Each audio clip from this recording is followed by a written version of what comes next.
You're the one that people call in a crisis, the one who always has it together, the one who never falls apart because you can't afford to. Everyone's counting on you. And now your body is breaking down. You're exhausted in a way that rest doesn't fix.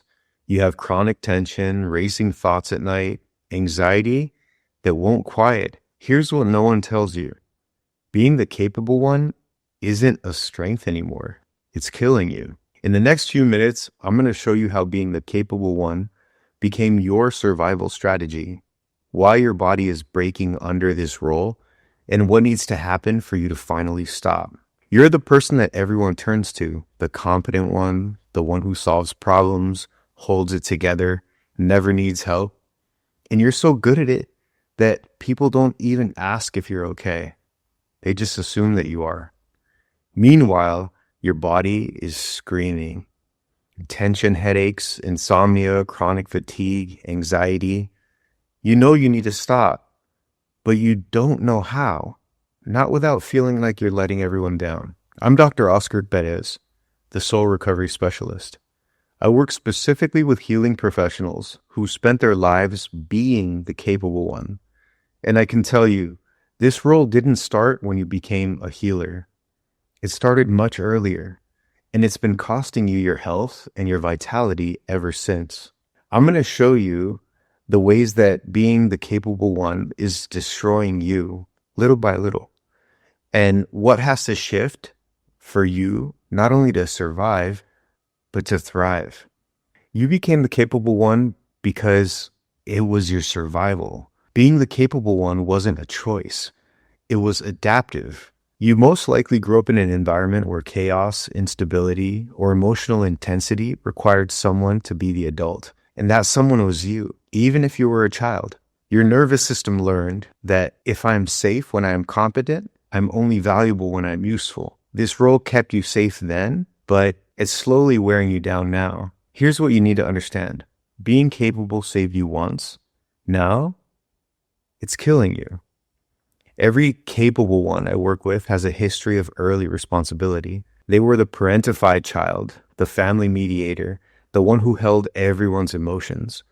Their competence wasn't confidence, it was survival. And now, decades later, they can't turn it off. Imagine a child in a sinking boat. The adults are panicking, so the child grabs the bucket and starts bailing water. The child becomes excellent at bailing, so good that everyone relies on them. Years pass. The boat is no longer sinking, but the child, now an adult, is still bailing water compulsively, unable to put the bucket down. That's you. The crisis is over, but your nervous system doesn't know it yet. You didn't choose to be the capable one because you're strong. You became capable because you had to be. That's not a gift. That's adaptive survival. But here's where it gets even more damaging. Your worth became fused with your usefulness. When competence equals survival, your sense of worth becomes tied to what you do, not who you are. You matter when you're solving problems, helping others, being useful.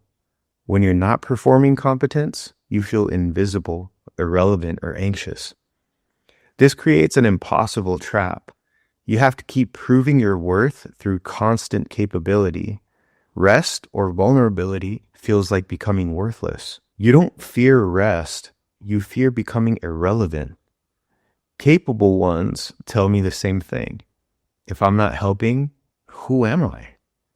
Their identity is so fused with usefulness that stopping feels like self-erasure.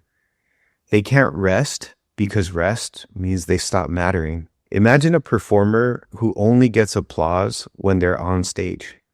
Off stage, the audience ignores them. Eventually, the performer stays on stage constantly, exhausted, depleted, because off stage feels like death. That's what happens when your worth is tied to performance.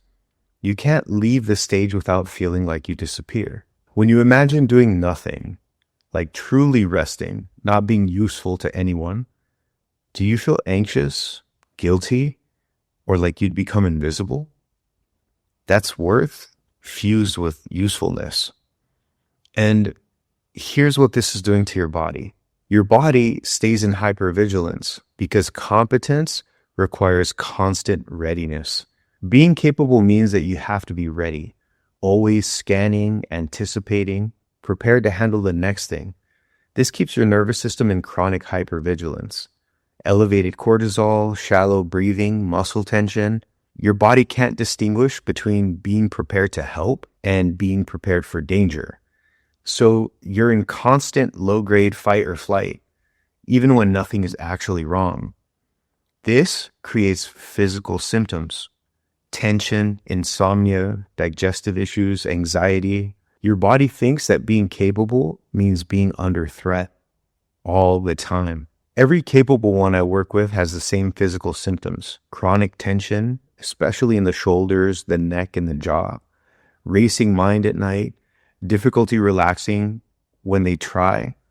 Their nervous system won't stand down because capable means always ready, and always ready means always activated. Your nervous system is like a security guard that never goes off duty. Even when the building is empty, the guard stays alert, checking locks, scanning for threats, ready to respond. After years of this, the guard's body breaks down. Chronic stress, exhaustion, hypervigilance. That's what being the capable one does.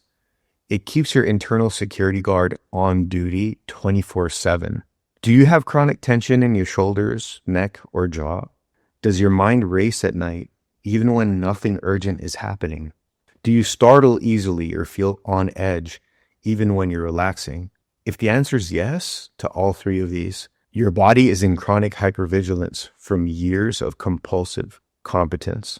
Now, here's the part that keeps you trapped. If this is landing, if you're seeing how being capable is costing you, subscribe for more on breaking the cycle of compulsive usefulness. Sign up for a soul recovery consultation.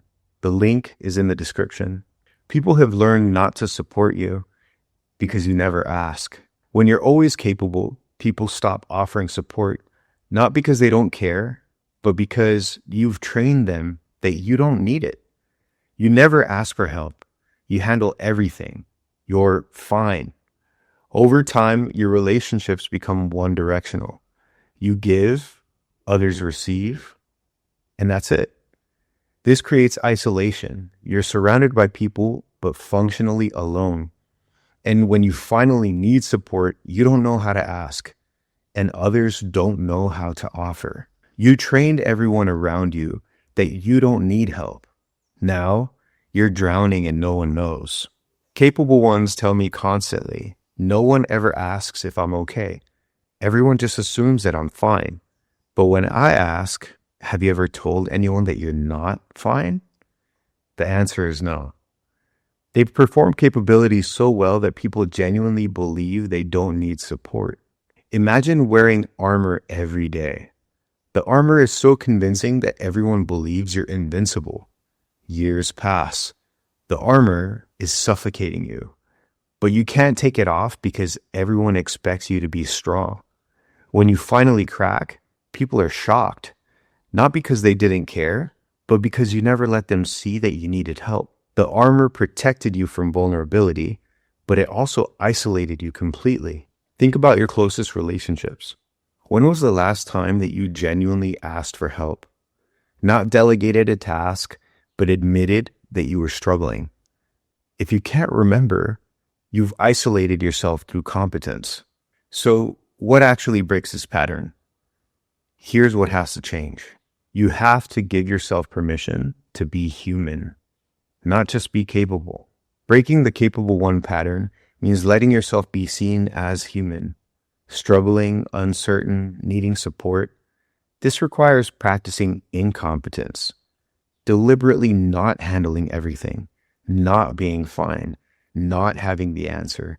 It means saying, I don't know. I need help. I can't do this right now. This feels terrifying because it threatens your entire identity and safety system. But it's the only way to stop dying from compulsive capability. You don't need to be more capable. You need permission to be human. The capable ones who recover don't do it by managing their stress better or becoming more efficient.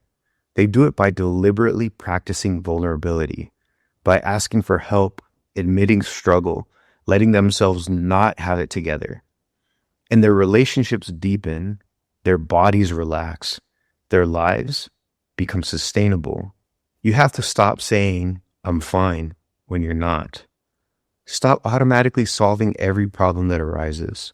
Stop performing competence to maintain your sense of worth.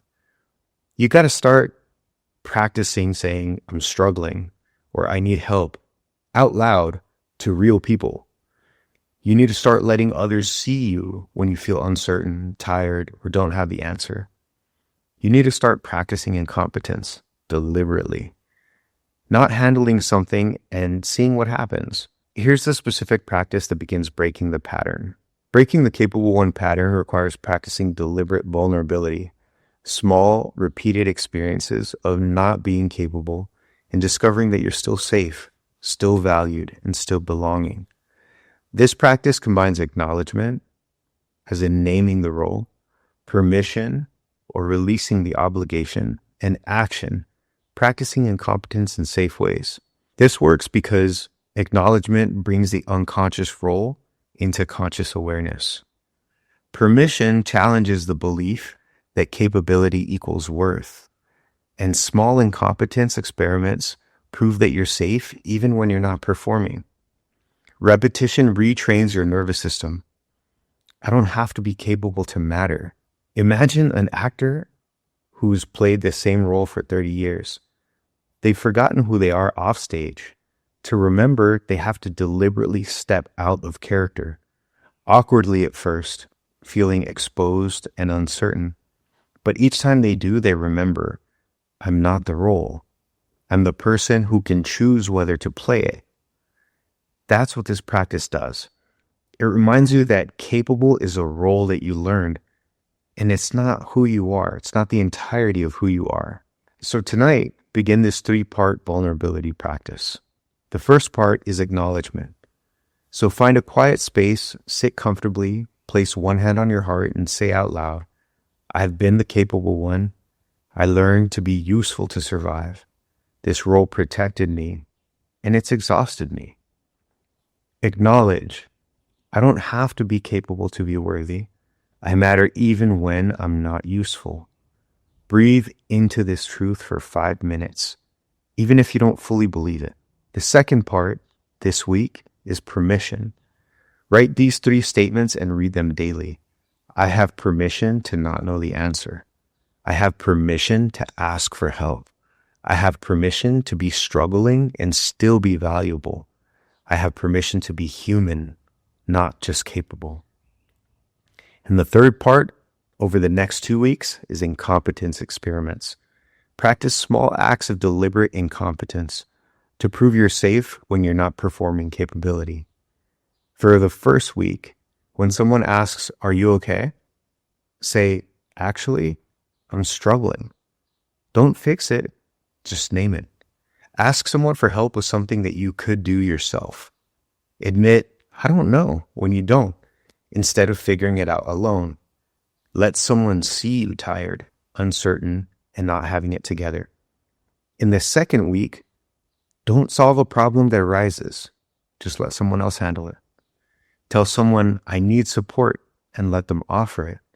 Say, I can't do this right now, without explanation or apology. Let yourself cry or be vulnerable in front of another person. After each experiment, journal. What happened? Did you survive? Did people still care about you? What did your nervous system believe would happen? What actually happened?